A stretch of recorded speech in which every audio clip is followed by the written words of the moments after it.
Hello, grammarians. We are going to start talking about pronouns today, and of course, that begins with the question, what are pronouns? Allow me to answer that question by way of demonstration. Vani studied so well. Vani was chosen as the most studious student. Rahul lifted the chair. Rahul found a gold ring under the chair. So these are the sentences that don't have pronouns, but what they have is repeated nouns. Here in first sentence we have Vani and then we have Vani again. And then we say Rahul and the chair once and then we say Rahul and the chair again. But people are smart, right? We have relatively longer attention spans, and so if we start off a sentence talking about Rahul, we are pretty sure that we are still talking about Rahul. We don't need to say that name twice. So what a pronoun does, it allows you to take out the unnecessary noun. So you can easily replace the name Rahul with the word he. Now what you will say when you will replace the phrase the chair with it, the sentence will become Rahul lifted the chair, he found a gold ring under it.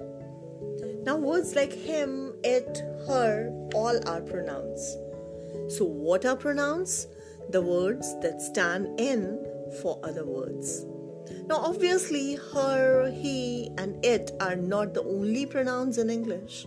But for now, I just want you to think about the idea that a pronoun is a word that stands for another word. Trust me, you can learn anything you want to. Kinds of pronouns. I'll be discussing with you shortly about personal pronoun, relative pronoun, indefinite pronoun, reflexive pronoun, demonstrative pronoun, possessive pronoun, and interrogative pronoun. So keep watching and keep learning. Let's talk about personal pronouns. It stands for a thing or a person. I want to talk about personal pronouns, but before I get too specific, I want to show you some sentences. Manju and I bought a car. We bought a car. You are a capable person. You are capable people. My friends are clever. They are clever. Now I, we, you, my, they all are personal pronouns. We decide which personal pronouns are appropriate for a given sentence depending on whom we are talking about. I'll explain it to you. In English, we divide personal pronouns in three basic types. There are pronouns about me, and then there are pronouns about you, and pronouns about people or thing that are neither me nor you. Another way to say it is that there is first person, second person, and third person. We divide pronouns into singular and plural also. That is, the one and the more than one. So in English, if we are talking about one person that includes me, well, then we would be talking about pronouns like I, me, my, and mine.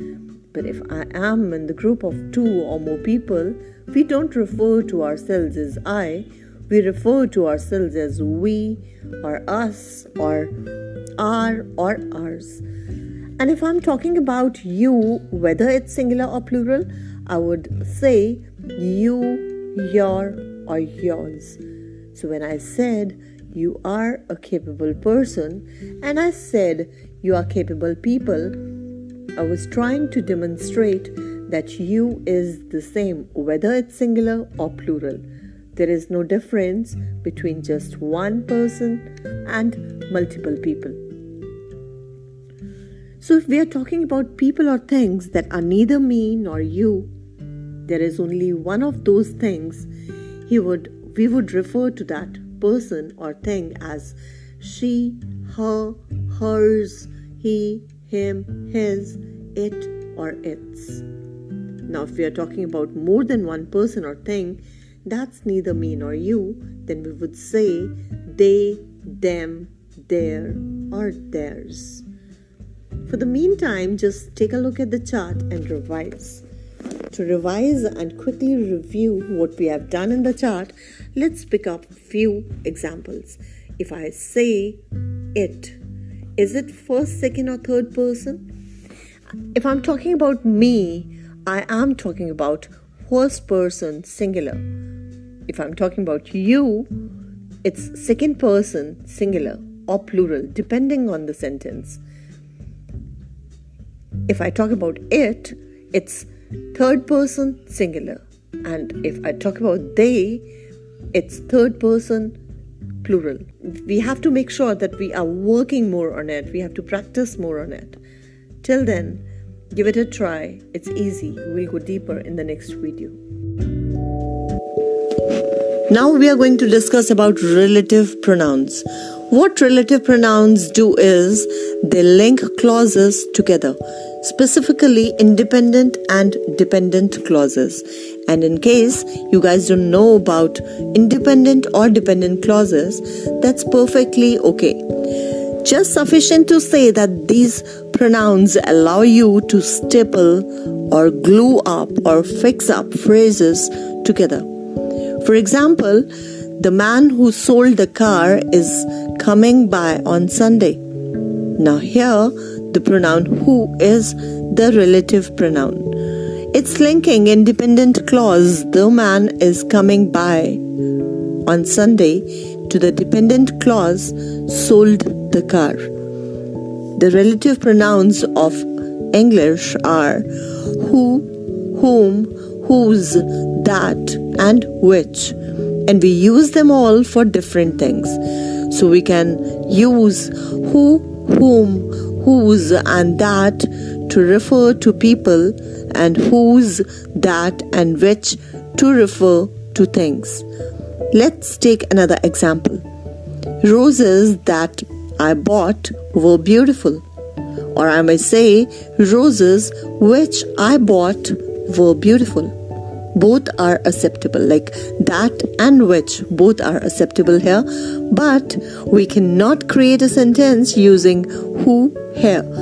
I cannot say roses who I bought were beautiful. Now let's take another example. The man that I saw ran away. See, I'm using that here to refer to him. I could also use who here, but the word which, however, cannot be used with people. Pronouns. Indefinite pronoun is just that it's indefinite, undefined, uncertain. These are pronouns that we use when we are not being especially specific. Words like any, anybody, each, everyone, nobody falls in this category. Anytime I need to remember what words fall into this category of indefinite pronouns, I just think of the song, Everybody Needs Somebody to Carry On. I think it's very interesting and it makes it very easy to learn. There are few things that need to be understood. First, they can be used as both subject or object in a sentence. So if you said to me, Meher, do you want sweets? I could say, yes, please, I would love some, using it as an object. Or I could say, yes, please, some would be great. Now here I'm using it as a subject. Another important thing is that they are treated to be singular. Let's take an example.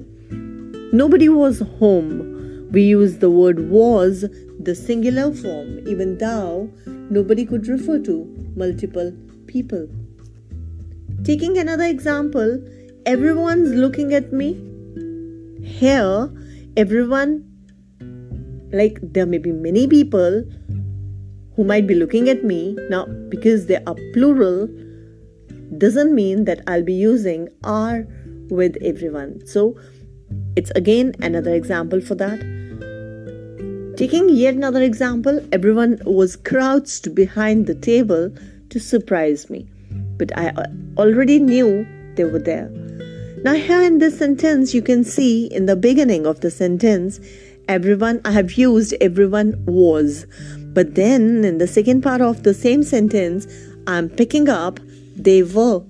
And we are using here to refer to everyone. So like the name implies, sometimes indefinite pronoun can be a little indefinite.